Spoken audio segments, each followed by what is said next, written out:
네, 방부선의 출발 새 아침 3부 시작합니다. 3월 지난달 취업자 수가 코로나19 사태 이후에 1년 내내 1년 넘게 이어지던 마이너스 행진을 끊고 증가세로 돌아섰다고 합니다. 코로나19로 피해를 입은 이제 기업들에 대한 특례 지원 그리고 고용 안정지원금 이런 게 도움이 됐겠죠. 아무래도 고용 동향 자세히 살펴보겠습니다. 고용노동부 박화진 차관 전화로 연결됐습니다. 박 차관님 안녕하십니까? 네, 안녕하십니까. 반갑습니다. 반갑습니다. 먼저 그 3월 고용지표 뭐 어떻게 개선됐습니까? 네, 방금 앵커님 말씀하시는 대로 저희들이 보통 고용지표 할 때 작년 같은 달에 대비한 취업자 증감으로 흔히 표현을 합니다. 네네. 말씀하시는 대로 지난 2월까지는 계속 감소세였다가 3월부터는 증가세로 전환을 했습니다. 예. 조금 자세히 말씀을 드리면은 2월 같은 경우에는 지난해 대비해서 47만 명이 감소를 했는데 3월에는 31만 명이 증가를 했습니다. 네네. 요거를 분야별로 조금 말씀을 드리면은 IT나 이 전문 과학 기술 분야에서 증가세가 확연히 이제 나타났고요. IT 쪽에서요? 네네, 그렇습니다. 네. 사회적 거리두기 때문에 계속 감소가 반복이 되던 대면 서비스 분야에서도 감소세는 여전한데 감소폭이 크게 줄었습니다. 아, 그렇군요. 네, 그게 특징적이고 또 제조 분야도 반도체나 자동차 등으로 중심으로 해서 고용이 조금 회복되면서 역시 마찬가지로 취업자 감소폭이 계속 줄어들고 있습니다. 요약해서 말씀을 드리면은 전반적으로 저희들 공공부문 중심으로 한 정책의 효과도 있겠습니다만은 수출 확대나 내수 개선 이런 측면에서 민간 일자리도 이제 회복되어가는 과정에 있다 이렇게 말씀드릴 수가 있겠습니다. 그렇군요. 그 말씀하신 것 중에서 대면 서비스 쪽 감소폭이 더 줄었다. 이거는 아무래도 그 사회적 거리두기 좀 완화되고 그다음에 뭐 기저 효과도 얘기하는데 뭐 이런 것들 좀 영향이 미쳤겠습니다. 네, 그렇습니다. 기저 효과 분명히 있습니다. 작년에 3월 달, 4월 달로 코로나 확산 이후에 저희가 갑작스럽게 여러 가지 충격 때문에 일자리에 충격이 있었는데 그 부분이 있는데 다만 지금 상황은 단순하게 기저 효과로만 설명할 수 있는 그런 상황은 아니고 여러 가지 구체적으로 살펴보면 여러 가지 일자리가 회복되어 가는 과정에 있다. 이렇게 종합적으로 평가할 수 있겠습니다. IT 부분이 늘어났다는 말씀도 좀 눈에 띕니다. 네네, 그렇습니다. 최근 뭐 아시겠습니다만은 IT 분야를 중심으로 투자가 계속적으로 이루어져 있고 오히려 기업에서는 기업이 필요로 하는 그런 역량을 갖춘 인재들이 오히려 부족하다 이런 호소도 잇따르고 있는 상황입니다. 그래서 20대 취업이 많이 증가했는데요. 그게 제조뿐만이 아니고 정보통신 분야, 전문기술 분야 이런 분야들을 중심으로 청년 일자리가 조금은 나아져 가고 있습니다. 그렇군요. 그 아무래도 이런 IT라든지 이런 부분에서 좀 늘어난 거는 정부에서 뭐 공공 일자리라든지 이런 정부 일자리 사업 이런 게 또 영향을 좀 주지 않았겠습니까? IT 분야는 저희들이 여러 가지 뭐 지원은 하고 있습니다만은 민간 기업 중심으로 그렇게 창출되는 일자리다 그렇게 보시는 게 맞을 것 같습니다. 그렇군요. 그럼 공공 일자리 부분은 어떻게 영향을 줬을까요? 네, 공공 일자리도 영향을 미치고는 있습니다. 저희들이 주로 이제 언론에서 많이 지적하시는 그 60대 이상 고령층 일자리 문제인데 그 부분 분명히 보건복지나 공공행정 분야에 종사하는 그분들의 숫자가 늘어나기는 했는데 그게 60대 이상 취업자 증가의 한 절반 정도입니다. 그래서 예를 들면 민간 부분에서도 건설이라든지 운수라든지 대다수 업종에서 예를 들어 60대 이상의 일자리가 늘어나고 있습니다. 그렇다면 단순하게 정부 공공 일자리의 효과만은 아니다. 이렇게 말씀드릴 수 있습니다. 사실 뭐 60대가 옛날에는 환갑 지나서 뭐 할아버지 할머니 그런데 지금은 아니지 않습니까? 이분들이 그렇습니다. 한창 아직 일할 때인데. 네네. 계속 또 일을 하셔야 하고요. 앞으로 이런 고용 회복세 좀 계속 될 것 같습니까? 지금 최근에 조금 전에 제가 말씀드린 그런 상황에 비춰볼 때 4월 이후에도 계속 될 수 있으리라고 그렇게 전망을 하고 있습니다. 우선 뭐 IMF나 OECD 같은 국제기구나 국내 연구기관에서도 경제 성장률을 당초보다 조금 높게 상향 조정하고 있고 예. 최근에 수출 증가세, 그다음에 생산 확대 추세, 그다음에 소비 심리 지수도 조금 회복되고 있습니다. 그래서 이런 경기 회복세가 이어진다면 역시 고용도 뒤따라서 예. 조금 회복되는 그런 추세로 나아갈 수 있을 걸로 예상이 됩니다. 다만 변수가 예. 코로나 상황인데요. 예. 매일 코로나 감염이 확산된다든지 이에 따라서 방역 조치가 강화될 경우에는 고용 회복이 조금 늦어질 가능성도 배제할 수가 없습니다. 그래서 예. 그 부분 또 역시 중요하다고 생각을 하고 정부 입장에서는 예. 그런 부분에 대한 그 조치와 함께 최근 이런 회복세가 네. 민간 일자리 중심으로 지속적으로 확대될 수 있도록 그렇게 역량을 집중해 나갈 계획입니다. 지금 말씀하신 것처럼 특히 이제 민간 쪽 중심으로 해서 더 일자리가 늘어나도록 어떤 구체적으로 혹시 뭐 그 정부에서 제도적으로 이런 부분을 뭐랄까요 지원한달까요? 이런 게 있습니까? 결국 일자리는 기본적으로는 지속 가능한 일자리는 민간 기업에서 만들어내야 되고 정부는 그렇게 할 수 있도록 여건을 조성해 주는 게 정부의 역할이라고 생각을 합니다. 예, 어제 대통령님께서 예. 뭐 아시는 대로 반도체, 자동차 등 우리 주요 산업 분야 CEO들을 모시고 간담회도 하셨고요. 예. 그래서 정부 지금 방향은 그런 분야를 비롯해서 디지털 아니면 저탄소 등 신산업 분야에 있어서 기업에서 투자를 확대하도록 유도하고 지원하는 역할을 하고 있습니다. 그게 기본적인 역할이고 다만 갑작스럽게 이제 일자리가 많이 만들어질 수는 없기 때문에 예. 저희들이 민간 일자리 확대할 수 있도록 마중물 역할을 좀 하고 있습니다. 예를 들면은 청년들 채용하는 그런 기업에 대해서는 재정적으로 인센티브를 주는 그런 사업들을 하고 있는데 올해 같은 경우에는 말씀하시는 디지털 일자리 중심으로 청년 채용하는 기업에 대해서는 채용 장려금 형식으로 그런 사업들도 하고 있고 여기에 이제 뭐 또 어떤 분은 이게 또 그 정부 일자리 아니냐 이렇게 하는데 뭐 저희는 그렇게는 보지는 않습니다. 중요한 거는 아까도 말씀드렸습니다마는 지금 디지털 분야 중심으로 해서 기업에서 인력이 부족하다는 그런 호소가 잇따르고 있습니다. 예. 그래서 관계부처, 과기부, 산업부, 복지부 할 것이 관계부처 간에 협업해서 각 분야별로 또 기술 수준별로 인재를 양성하기 위한 교육 훈련 이 부분에 대해서 지원을 집중을 하고 있습니다. 예. 노동부 같은 경우에도 기업이 요구하는 그런 직무 역량 바로 투입할 수 있는 그런 역량을 갖춘 인재를 양성하기 위해서 최근에 혁신 훈련 기관을 중심으로 훈련 기회를 대폭 확대하고 있습니다. 이게 한 2만 명 정도 되고요. 예. 각 부처에서도 그런 사업들을 계속 추진 중에 있습니다. 예, 알겠습니다. 네, 황보선의 출발새 아침 지금 고용노동부 박과진 차관과 인터뷰 진행하고 있습니다. 네, 박 차관님. 네네. 국민취업지원재단 이거 있지 않습니까? 한국형 네네, 실업급여라고 하는데 이거 시행 100일 넘겼지 않습니까? 네네, 그렇습니다. 성과가 좀 어떻습니까, 이건?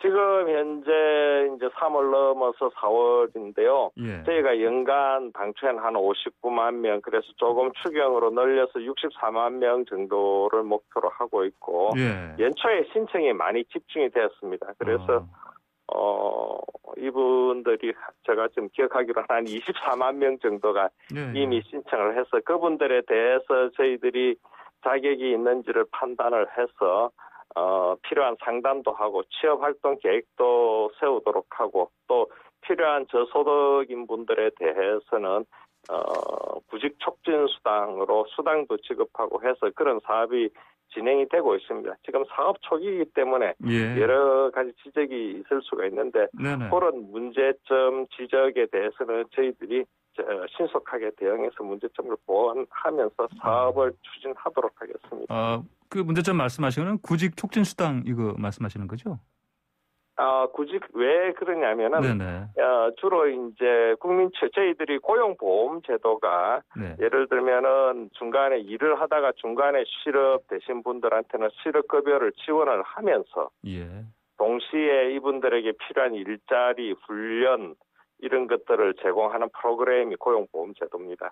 그런데 노동시장에 신규로 들어오시는 분들, 이를테면 청년층이라든지 아니면은 뭐 집에 계시다가 새로이 노동시장에서 일을 찾는 분들, 특히 저소득인 분들은 실업급여나 고용보험의 혜택을 받기 힘듭니다. 예. 그러면 이분들에게 일자리를 제공하기 위해서는 훈련도 해야 되고 취업 알선 서비스도 해야 되는데 그 기간 동안에 적절한 소득이 보장이 안 되면 이분들이 그 프로그램에 오랫동안 남아 있을 수가 없습니다. 예. 그래서 이제 구직 촉진 수당 하는 이름으로 적절한 이제 어느 정도 큰 도움은 되지는 않을 것입니다만은 예. 한 50만 원 정도를 6개월 동안 지원하는 사업을 병행하고 있습니다. 그래서 이게 이제 저희들이 제2차 고용 안전망 내지는 실업 부조 그렇게 부르고 있습니다. 아, 그렇군요. 알겠습니다. 주제를 좀 바꿔보겠습니다. 네네. 조만간 ILO 그 핵심 협약 비준 절차 마무리된다고 들었습니다.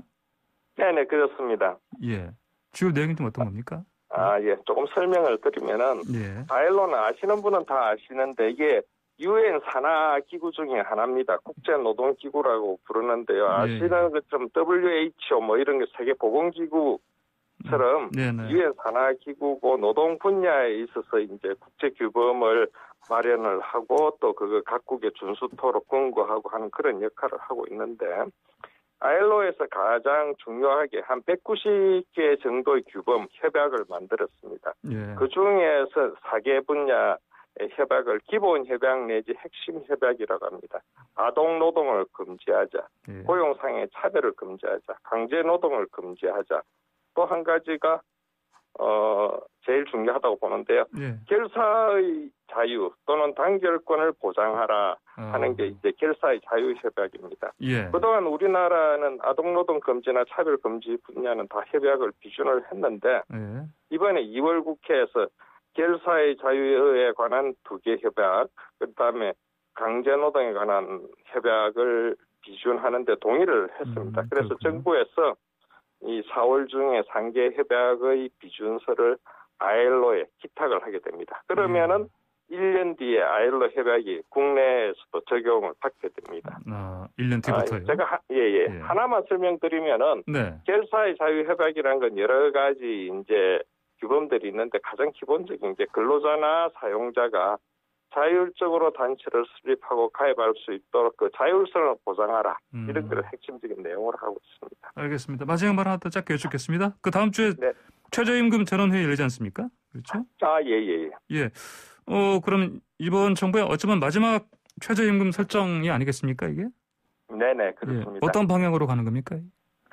일단 절차부터 말씀을 드리면은 지난 3월 말에 고용노동부 장관이 최저임금위원회에 내년도에 적용될 최저임금 심의를 요청을 했습니다. 예. 그래서 최저임금위원회는 근로자 대표, 사용자 대표, 공익을 대표하는 위원들로 구성이 되어 있는데 이분들이 다음 주 지금 예정은 4월 20일이죠. 20일에 1차 회의를 개최할 예정입니다. 최저임금에는 통상 근로자 측의 생계비, 생활비 문제나 경제나 고용 요건을 종합적으로 고려해서 이제 최저임금 심의 결정하는데요. 올해 상황을 보면은 근로자 입장에서는 최근 경제 회복에 대한 기대감도 있고 물가 문제도 있고 하니까 조금 이번에는 최저임금을 인상해야 되지 않겠느냐 하는 요구가 좀 강해질 걸로 보입니다. 다만 코로나 상황이 지금 지속되고 있어가지고 소상공인이나 자영업자 등 최저임금 주로 이제 그 선상에 있는 분들입니다. 이런 분들의 어려움이 지속되고 있기 때문에 요 소상공인들의 또 의견도 저희가 무시할 수 있기 때문에 그런 부분들을 아마 이제 최임위에서 각계 대표들의 의견도 듣고 그다음에 국민들의 여론도 듣고 그다음에 제가 말씀드린 그런 여러 가지 지표들, 경제 고용 지표들 그런 부분들을 고려해서 종합적으로 좀 논의해서 결정하지 않을까 그렇게 전망하고 있습니다. 알겠습니다. 차관님 오늘 말씀 여기까지 듣겠습니다. 고맙습니다. 네, 감사합니다. 네, 지금까지 고용노동부 박화진 차관과 얘기 나눴습니다. 자, 오늘 4월 16일입니다. 7년 전 오늘 아침 세월호가 침몰했죠. 304명도 함께 희생됐습니다. 참사했는데 그런데 여전히 이제 세월호 이 침몰 과정, 진상, 구조 과정 그리고 당시에 청와대 인지 시점이라든지 또 선내 폐쇄회로 영상 뭐 여러 가지 관련해서 규명 여전히 진행 중이고요. 풀리지 않은 의혹도 여전히 많습니다. 사회적 참사 특별조사위원회 사참위로 부르겠습니다. 사참위의 세월호 진상규명국장 박병욱 국장 전화로 만나보겠습니다. 안녕하십니까?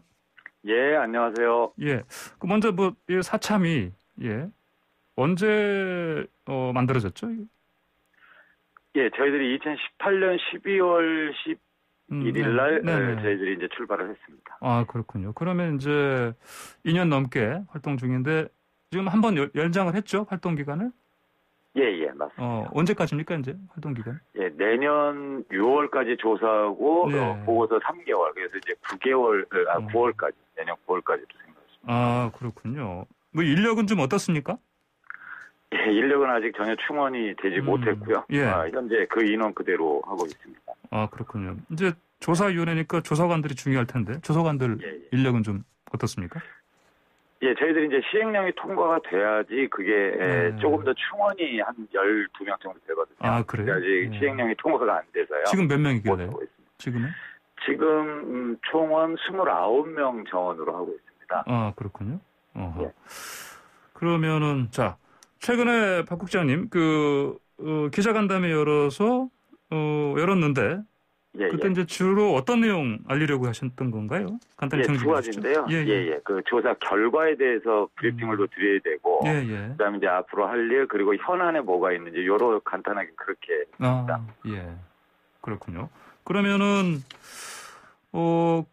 이제 조사 내용 새로 나온 거 뭐 몇 가지 말씀해 주시죠.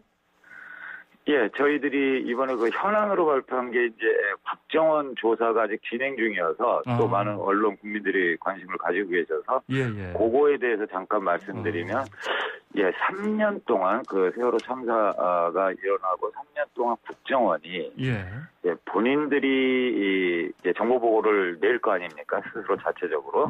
그거 하나 또 이메일로 주고받은 이제 지시 이런 문제들 그래서 4가지 파트에 대해서 총 확인을 해볼까요? 64만 건이더라고요. 64만 건이요? 64만 건이면은 그냥 얼추 하루에 3년 동안 평균 토요일 일요일 없이 100건 이상씩 계속 이 생산을 했다는 건데 물론 그 이제 첩보 내용도 많이 있어서 이제 중복이 또 많이 되기 때문에 이제 좀 그렇다 하더라도 상상하기 어려운 그 수치여서 저희들도 놀랬고요.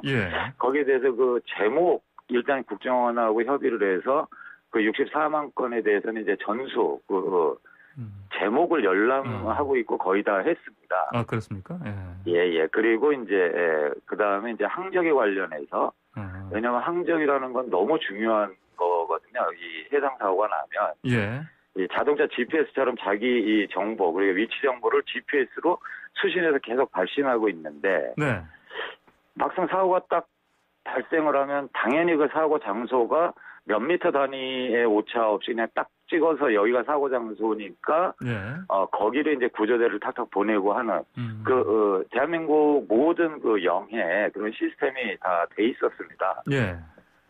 그랬는데 저희들이 확인해 본 결과로 전혀 다른 6km 정도 떨어져 있는 전혀 다른 엉뚱한 지점을 이 참사 지점으로 이렇게 특정을 했더라고요. 6km요? 그러니까 600m도 아니고 60m도 아니고 6km. 그러니까 전혀 다른 곳을 찍었는데 그것이 육안으로 보고 이렇게 몇 킬로가 떨어져 이런 문제가 아니고 이건 이 디지털로 자동차 GPS에서 자기 이 정보를 보내는 것을 보고 가는 건데 근데 신고를 받고 해경도 마찬가지인데 해경하고 해수부가 6km가 떨어진 이런 지점을 찍었다는 것은 도저히 납득이 안 되잖아요. 이 상황이. 그래서 이제 그 부분에 대해서 저희들이 작년 12월 달에 발표를 했는데 해명을 해왔거든요. 근데 해명이 본인들 잘못은 전혀 없다. 그리고 자기네들은 다른 기관, 그 VTS라는 곳에서 다른 곳에서 받아다가 그걸 그대로 옮겨 쓴 거다라고 하는데 저희들 조사 내용하고 전혀 다릅니다. 그렇습니까? 그래서 이제 그 부분에 대해서 해명이 사실은 거의 사실과 전혀 다른 해명을 했기 때문에 이거는 그 중후부처로서 있을 수 없는 일이다. 이렇게 판단이 돼서 저희들이 다시 한번 국민들에게 좀 알리는 취지로 한 거죠. 아니, 근데 왜 두 개 항적이 생긴 거가요? 뭐 이게 뭐 그냥 단순히 생각하면 뭐 실수 아니면 시스템의 오류 이렇게 생각해 볼 수 있을 것 같고요. 아니면 뭐 고의적인 조작 이런 의심도 좀 배제할 수 없지 않겠습니까? 그러면은? 저희도야 뭐 조사하는 기관이니까 이제 뭐 어떤 그 특정을 하고서 할 필요도 없고 할 이유도 없고요. 저희들이 이제 사실 하나하나를 지목하고 만약에 시스템의 실수라든가 이러면 해명을 하면 되거든요. 정확하게 이런 기술적인 이유로 인해서 그날 이런 실수가 있었다. 이렇게 해서 저희들이 그 해명을 과학적으로 기술적으로 분석해보고 그게 그럴만하다. 그러면 저희들이 인정을 할 수 있겠죠. 근데 오히려 저희들이 이 두 개의 항적을 문제가 있다라고 발표를 하고 나서 이제 청와대 해명을 한 그 자료를 보면 오히려 사참위가 저희들이 뭘 착각을 해가지고 실수를 했다라는 쪽으로 이렇게 해명을 했기 때문에 그래요? 이건 그래서 이번에 증거를 그렇지 않다라는 거 증거를 보여주는 영상을까지 저희들이 보여줄 수밖에 없었고요. 그래서 대단히 좀 안타깝고 답답하죠. 왜냐하면 진상규명 저희들에게 주어진 시간은 한정이 돼 있고 이렇게 좀 어떤 상황이 발생을 해서 해명을 할 때 정확하게 한 번에 했으면 시간을 이렇게까지 흘릴 필요가 없는데 이런 부분이 대단히 안타까워서 빨리 다시 한번 해명을 해야 된다라는 취지도 있고요. 어차피 저희들이 지금 조사를 하고 있으니까 이것은 기본적인 어떤 지식만 가지고 있어도 도저히 말이 안 되는 상황들이에요. 이 상황이.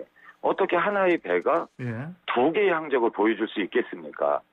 이거는 있을 수가 없고 그리고 그러면은 저희들은 실제로 사고가 나는 그 당시에 4월 16일 8시 50분 전후로 해서 도대체 그럼 어떤 항적이 보여졌길래 사고 지점을 엉뚱한 지점을 찍었냐. 그럼 실제로 그때는 그 항적을 보여준 거 아니냐라는 누구든지 이 의심을 할 수밖에 없는 거잖아요. 그러면 이제 거기에 대해서 기술적으로 이게 이런 실수가 있었다라고 이해할 수 있게끔 해명을 해야 되는데 본인들은 본인들이 그 지점을 찍은 게 아니다. 그리고 사참위가 착각을 했다. 이거는 국가 이 주요 그 정부 부처로서의 해명으로는 이건 대단히 심각한 문제여서 지금 저희들이 발표를 하게 됐습니다. 그 항적 말씀하신 두 개 항적 나타난 시간대가 뭐 하루 종일입니까? 아니면 특정한 시간대입니까? 오후 4시를 전후로 해서 다른 건데요. 그게 이유가 있습니다. 그 해수부의 발표에 따르면 공교롭게도 이게 여태까지도 없었고 그 전에도 없었던 일인데 딱 2014년 4월 16일만 오전 새벽 3시 반부터 9시 반까지 그 항적이 중앙 서버에 저장이 안 됐었다는 겁니다. 어떤 그래요? 실수로 해서. 그러면 항적이라는 게 나올 수 없거든요. 이게 서버에 저장이 돼야지 이렇게 지나온 길을 쭉 뽑을 수가 있는데 그래서 오후 4시까지는 항적이라는 것이 조회가 될 수 없었던 겁니다. 이건 국가 비상사태였던 겁니다. 세월호만 항적이 안 나온 게 아니라 대한민국 영해의 모든 배들의 필요시 항적을 뽑을 때 뽑히지 않았다는 거거든요. 뽑힐 수가 없었다는 거고. 그랬는데 그렇다면 세월호 항적도 나오면 안 되잖아요. 그런데 오후 4시에 다른 이제 VTS라는 것들이 있는데 전국에 그 기관에서 그 항적들을 받아다가 오후 4시에 중앙 서버에다가 전부 다 이제 부어서 넣었다. 그러니까 오후 부어넣었다는 말씀은 복사해서 넣었다 이 말씀이죠? 그렇죠. 이제 다 집어넣었다는 거죠. 그러면은 상식적으로 그 말을 믿는다면 오후 4시 이후에 세월호 항적이 뜨는 거는 맞습니다. 그래서 오후 4시 이후에 떠 있는 항적과 오후 4시 이전에는 항적이 표출되면 안 되잖아요. 그랬는데도 세월호 항적이라고 표출이 돼 있었다는 거예요. 그리고 그것을 해수부에 근무하던 상황실장, 그다음에 이제 상황실 요원들이 4시 이전에 2시경에 YTN입니다. YTN의 그 카메라 기자. 카메라에 대고 설명을 합니다. 이 세월호 항적이라고. 그러니까 그 세월호 항적은 또 현재 4시 이후에 있는 항적과 다른 항적이에요. 아, 그렇습니까? 예, 그런 엄청난 상황이 있는데 해수부는 단순히 그 항적을 예. 이 다른 배의 항적을 띄워놨는데 이제 저희들 사참이가 뒤에 있는 화면만 보고 착각을 해서 세월호 항적이라고 우리가 오해를 했다라고 해명을 한 거예요. 아, 오해다. 예. 네, 오해다. 근데 저희들이 이미 그것을 발표할 때 이렇게 쉽게 발표를 하겠습니까? 이 예. 얼마 중요한 사안인데. 네네. 저희들은 이미 증거를 가지고 있었거든요. 그때 상황실 직원이 오후 4시 이전에 착각했다고 하는 그 항적을 세월호 항적이라고 실질적으로 사고 지점도 찍고 이러면서 아주 상세하게 설명을 합니다. 예. 기자들에게. 그러면은 이거는 그때 해수부 측에서는 그걸 세월호 항적이라고 특정을 한 거거든요. 예. 근데 그것을 지금 와서 우리 보고 우리가 그 영상을 공개를 안 했기 때문에 그런 것 같아요. 아, 그렇습니까? 네, 그렇게 그냥 해명을 해도 넘어갈 수 있을 거라고 생각을 했던 것 같은데. 예. 이건 좀 엄중하잖아요, 문제가. 예. 왜냐하면 그때 설명을 했던 상황실장이나 그 상황실 직원들은 우리가 몇 달 전에 다 불러다가 진술조사를 했을 때 지금도 의심치 않아요. 그것이 세월호 항적이라고 본인들은 아직도 생각을 하고 있는 걸로 예. 저희들에게는 진술을 했거든요. 예. 그럼 이게 심각한 거죠. 예, 박 국장님, 저희가 지금 이거를 자세히 들여다보려면 저희 인터뷰 시간이 한정돼 있어서요. 지금 한 1분밖에 안 남았는데. 그럼 이 중요한 부분은 앞으로 어떻게 규명하는 겁니까? 짧게 좀 말씀해 주십시오. 예, 일단 해수부에서 해명으로 저희들 접수를 해서 살펴볼 거고요. 예. 그리고 꾸준히 지금 조사를 하고 있습니다. 아, 그렇습니까? 예. 박 국장님, 좀 더 자세한 얘기를요, 다음에 한번 더 시간 내서. 그렇죠. 같이 얘기를 나눠보시죠. 이게 약간 복잡해서 너무 그러니까요. 설명이 없으면은 이해가 안 돼서. 그러니까요. 좀 시간을 썼습니다. 알겠습니다. 자, 박 국장님 오늘 말씀 여기까지 듣겠습니다. 고맙습니다.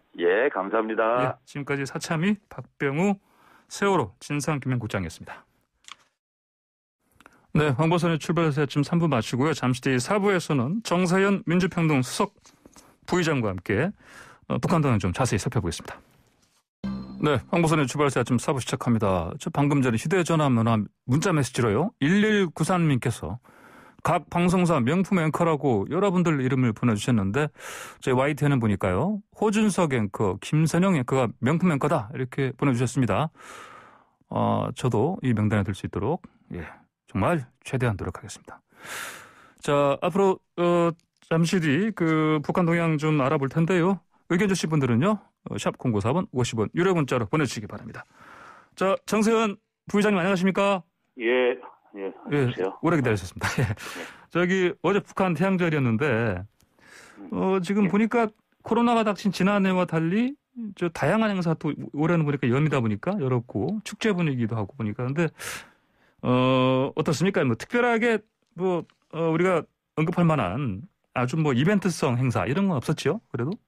그런 건 없었죠. 예를 들면 위협적인 열병식을 한다든지 또는 자기들 표현으로는 축포 발사라고 하면서 미사일을 쏜다든지 발사한다든지 하는 일은 없었죠. 그러니까요. 그래도 좀 눈여겨볼 만한 그런 행사는 없었습니까? 보시기에?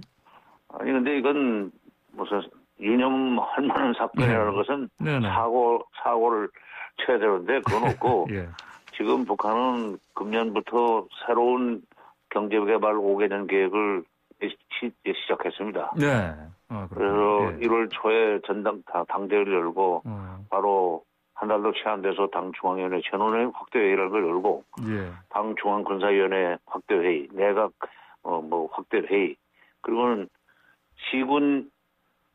시군당 책임비서 회의를 연 뒤에 심지어 그야말로 모세혈관에 해당하는 10,000명 수준의 세포비서 대회를 4월 6, 7, 8 그렇게 열었죠.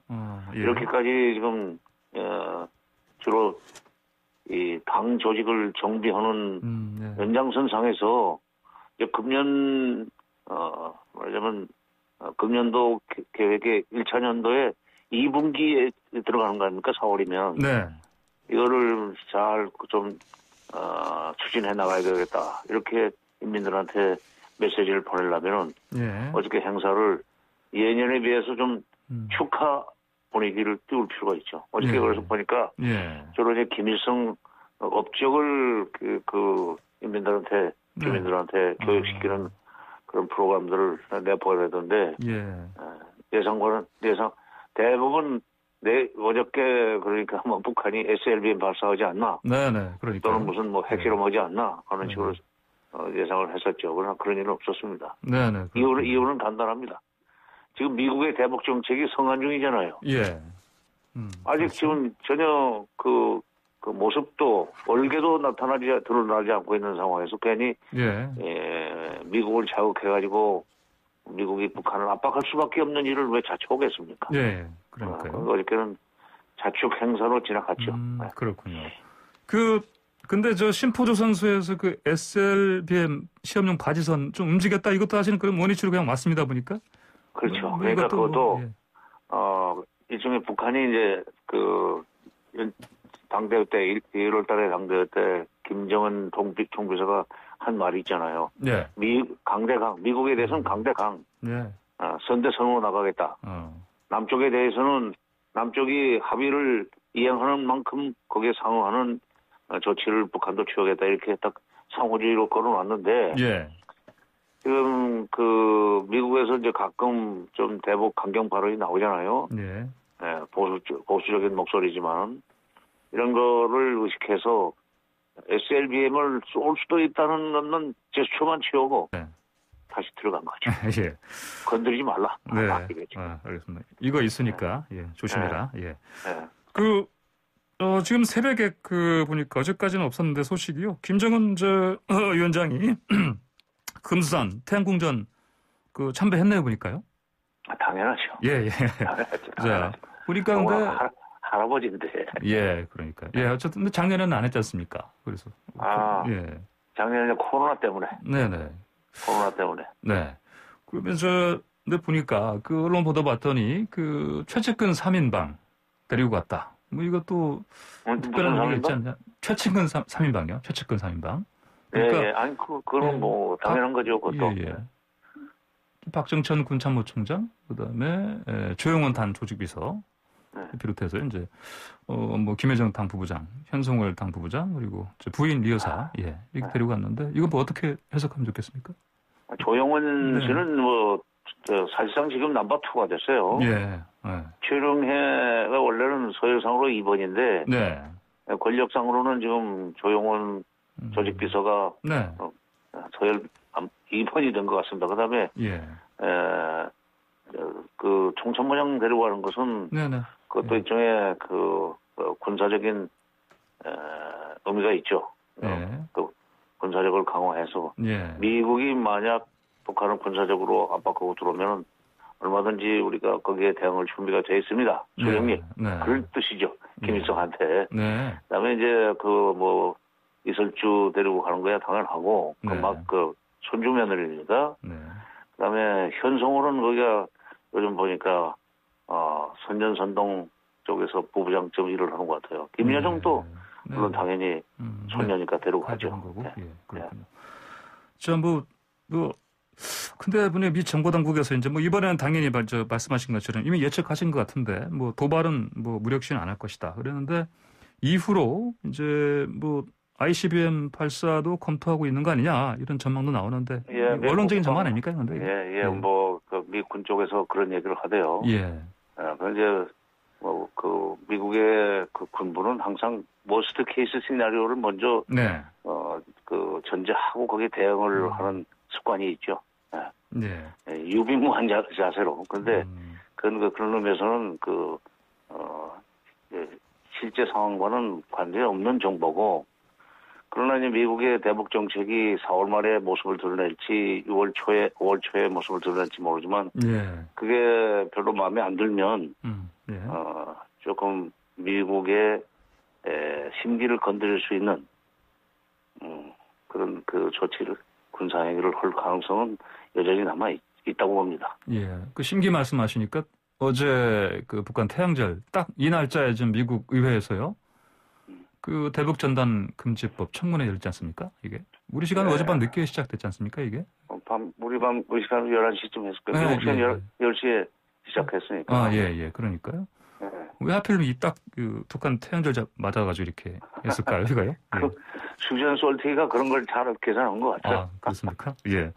그 보니까 청문회가 한 2시간 반쯤 진행된 것 같아요. 보니까. 네. 뭐 예상대로 이 대북전단 금지법 표현의 자유 제한하는 거 아니냐 이런 비난 나온 것 같아 보니까 예상된 바죠 이거. 예상했던 거고 그다음에 그 증언자들의 인적 구성이 그쪽 그 보수적인 성향이 많은 사람으로 되어 있고, 그렇죠. 거기에 진보 성향의 얘기를 할 수 있는 사람은 그 한국계 젊은 국회의원 하나 있던가요? 이전 잠깐만요. 변호사년에 제가 좀 보겠습니다.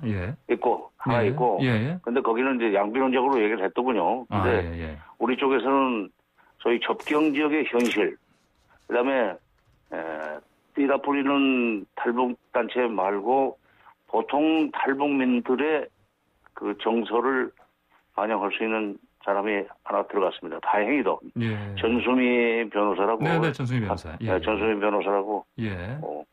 그분이 원래는 변호사이기 전에 연세대학 정치학 박사예요. 그 정치학자인데, 이게 탈북민들을 돕는 활동을 하려다 보니까 변호사 자격이 필요하다고 해서 변호사가 됐다고 그러더군요. 근데 어저께 얘기를 잘 한 것 같아요. 다만 좀 그 구체적으로 접경 지역에 사는 주민들이 삐라 살포를 얼마나 불안해하는지 이런 거를 좀 말씀해 주셨더라면 좋았을 텐데 그 부분은 소개가 안 되대요. 그러니까 저는 삐라를 뿌렸을 때 2014년 10월 10일 날 박근혜 정부 때죠. 삐라를 뿌리니까 북쪽에서 그걸 고사총을 쏘아가지고 그 탄환이 그대로 그냥 연천군 중면 사무소 마당에까지 떨어진 적이 있습니다. 그런 얘기를 좀 해줬더라면 좋았을 텐데 뭐 그런 걸 말씀이 그 얘기가 안 나와서. 그러니까 저는 그래요. 뭐 그 수전 솔티도 좋고 뭐 이인호 그 교수도 좋고 그런데 접경 지역 주민들의 얘기도 좀 들어보고 그런 증언 청문회를 했더라면 좋았을 텐데 삐라 뿌리는 단체들의 말만 듣고 그런 청문회를 했다는 게 조금 아쉬운 점입니다. 그렇군요. 이제 법 수정하라는 요구까지 나온 것 같아요 보니까. 그럼 맥거번이라는 사람인데 미국에는 일사부재의 원칙도 없나요? 미국 의회에는? 지금 지금 21대 국회에서 21대 국회 아닙니까 지금? 대한민국에 21대 국회에서 재적 300명 중에 187명. 민주당은 174명밖에 안 되죠. 187명이 찬성을 해서 통과된 법을 다시 그 국회가 개정을 하는 것은 민주주의 국회 운영 원리의 첫 번째인 일사부재의 원칙에도 안 맞는 거예요. 미국은 그걸 할 수 있는지 모르겠는데 대한민국의 법 개념으로는 그건 안 되는 거죠. 내정 간섭 아닙니까 이것도? 아니 글쎄요. 그러니까 자기들이 뭐 하라고 하면 뭐든지 다 하는 것처럼 알고 있는데 그건 잘못된 거고. 며칠 전에 미 국무부 대변인가 하는 사람이 또 대한민국에는 독립적인 사법기구가 있기 때문에 거기서 다시 이 전단금지법이 뭐 위헌이라는 식으로 판결을 해달라고 하는 얘기까지 하지 않았어요? 그야말로 참 그것도 내정 간섭인데 왜냐하면 그러면 사법부만 독립적인 기구입니까? 대한민국은 입법, 사법, 행정이 3부가 서로 견제와 균형의 원리에서 독립적으로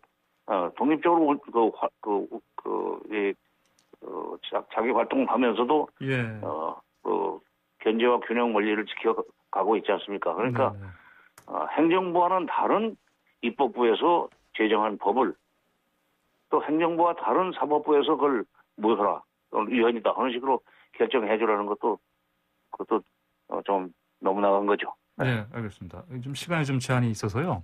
마지막 하나 여쭙겠습니다. 짧게. 이제 미일 정상회담 곧 열리고 이제 문재인 대통령 다음 달 말에 이제 한미 정상회담. 하순에 열릴 것 같아요. 그렇죠. 그러면 김정은 총비서와 바이든 대통령 만날 가능성은 좀 어떻게 점치십니까? 그건 그렇게 만들면 좋죠. 그러려면은 우리 문 대통령이 바이든 대통령을 잘 설득을 해야 되는데 핵심은 그겁니다. 지금 북핵 문제를 풀기 위해서 뭐 정상회담을 할 수도 있고 또 실무회담을 할 수도 있지만 원칙적으로 이 북한의 핵과 미사일을 미국이 뺏어내고 싶으면 거기에 상응하는 반대가 불을 반드시 줘야 된다. 예를 들면 수교와 관련된 희망을 주거나 또는 평화협정에 대한 이 절차를 시작할 수 있는 예를 들면 종전선언 같은 거에 대해서 미국 정부가 좀 긍정적인 자세를 취해주면은 북미 간의 회담이 재개될 수 있다 하는 이 얘기를 좀 하실 필요가 있습니다. 알겠습니다. 네, 오늘 말씀 여기까지 듣겠습니다. 고맙습니다. 네, 지금까지 정세현 민주평화통일자민회의 수석부의장이었습니다. 네, 스포츠가 얼마나 좋은지 확인할 시간이 좀 짧습니다. 오늘은 YTN 스포츠부 조은지 기자 나왔습니다. 안녕하십니까? 안녕하세요. 어제 프로야구 2002년생 슈퍼루키 고졸 신인들의 선발 맞대결이 눈길을 끌었습니다. 기아의 이의리 선수 또 롯데 김진욱이 나란히 프로 두 번째 경기에서 마운드에 올라왔습니다. 의리, 네, 또래로 엎치락뒤치락 선의의 경쟁 펼친 사이다 보니까 아무래도 서로 의식할 수밖에 없을 것 같은데요. 경기 전 인터뷰 보니까 김진욱 선수는 어떤 투수가 나와도 이길 거라고 생각한다. 의리라고 진다는 마음은 없다. 이렇게 얘기를 했고 이의리 선수는 김진욱 선수 첫 등판 봤어요? 하니까 못 봤다. 하이라이트에는 맞는 거밖에 안 나오던데요. 이러면서 좀 귀여운 신경전을 하더라고요. 고교 무대보다 프로가 스트라이크 존이 훨씬 좁고 정교하다고 해요. 그래서 둘 다 5회를 넘기지 못하고 마운드를 내려왔습니다. 이의리 선수는 4이닝 3실점, 김진욱은 3과 3분의 2이닝 5실점을 했고요. 경기에서는 기아가 10대5로 이겼습니다. 아직은 좀 성장통을 겪는 거 아닌가 싶은데 슈퍼루키들의 활약은 늘 화제일 것 같습니다. 자, 또 스포트라이트가 어제 삼성 뷰캐넌 선수. 네. 삼성의 에이스 데이비드 뷰캐넌이 2021년 KBO 리그 첫 완봉승을 거뒀습니다. 한화를 상대로 9이닝 동안 삼진 11개를 잡아내면서 무실점으로 호투했는데 공 108개를 던지는 동안 108. 안타 2개, 볼넷도 딱 하나 내줬습니다. 한화에 누구도 2루를 밟지 못했죠. 그래요. 4대 0으로 이겼습니다. 이거 안타깝네요. 사실은 구단마다 강력한 외국인 투수 원투펀치를 보유하는 경우가 굉장히 많죠. 근데 삼성은 잔혹사 수준입니다. 2015년에 13승 피가로 11승 클로이드 이후에 2019년까지 10승 투수가 한 명도 없었거든요. 근데 삼성 왕조의 몰락과 사실은 괴를 같이 하는 건데 작년에 합류한 뷰캐넌 선수가 15승 7패 평균 자책점 3.45로 마운드의 버팀목이 되어주고 있습니다. 사실 어제 경기에서 삼성의 그 철벽 마무리 오승환 선수 있잖아요. 통산 300세이브에 딱 하나 남겼거든요. 그래서 삼성 라이온즈 파크 그 뒤쪽에 외야 잔디 있는 데다가 돌부처 모형을 설치해 놨더라고요. 그래요? 가로 3m, 세로 3.6m짜리 이제 돌 아니고 합판으로 만든 건데 표정 변화 없는 그 오승환 선수의 묵묵한 얼굴을 이렇게 합성을 해서 거기에다가 팔공산 갓바위 석조 열의 좌상을 합성을 한 거래요. 보니까 빵 터졌는데 어제 뷰캐넌이 완벽하게 막으면서 오승환이 나올 일이 없었습니다. 그 돌부처 그 합성 그거는 4월 말까지 운영할 거라고 합니다. 그렇군요. 네. 자, 남자 배구. 자, 내일 챔피언 결정되죠? 갈 때까지 갔습니다. 대한항공과 우리카드의 챔피언 결정전. 우리카드가 어제 이겼다면 창단 이후 처음으로 우승을 할 수 있었는데 어제 0대 3으로 졌어요. 내일 최종 5차전이자 올 시즌 V리그 마지막 경기의 승자가 이제 챔피언이 됩니다. 어제 경기 사실 돌발악재 때문에 좀 요동을 쳤는데 우리카드의 외국인 선수 알렉스가 1세트밖에 못 뛰었고요. 1세트도 왔다 갔다 조금밖에 못 뛰었어요. 음식을 잘못 먹었는지 배앓이가 심하게 와서 잠도 제대로 못 자고 구토 설사 계속 시달렸다고 합니다. 경기가 어제 낮에 3시 반이었는데 우승 열망이 워낙에 커서 그랬는지 선수단 미팅할 때까지 아프다는 말을 전혀 안 했대요. 그래서 어제 경기 직전에 좀 나 사실은 이렇다라고 말을 했는데 경기 내내 벤치에서 약간 대역죄인 모드로 슬프게 지켜보던데 알렉스 선수의 회복 여부가 내일 경기에도 변수가 될 것 같습니다. 저 중요한 경기 앞두고 아무거나 먹으면 어떻게 합니까? 옛날에 그 이종범 선수도 살 그거 또 그때 한번 얘기하셨던 것 같은데. 하려다가 그냥 먹고. 자, 내일 새벽에 손흥민 선수 토트넘 경기 있죠? 내일 새벽 4시 에버턴 원정 경기입니다. 프리미어리그 이제 7경기 남았는데 토트넘은 7위, 에버턴은 8위예요. 그래서 토트넘 승리 일단 절실하고요. 지금 리그에서 14골 9도움인데 내일 골을 넣으면 리그 최다 득점 14골 넘어서 신기록이고 만약에 도움을 한다면 2시즌 연속 10-10 클럽에 가입을 하게 됩니다. 기록도 기록인데 일단 맨유전에서 반칙당한 상황에서 인종차별 악성 댓글로 많이 시달렸죠. 내일 실력으로 본때를 보여줬으면 합니다. 네, 그러길 바랍니다. 자, 지금까지 YTN 스포츠부 조은지 기자였습니다. 감사합니다. 네, 황보선의 출발새 아침 서울 심리기 준서 여기서 마칩니다. 감사합니다.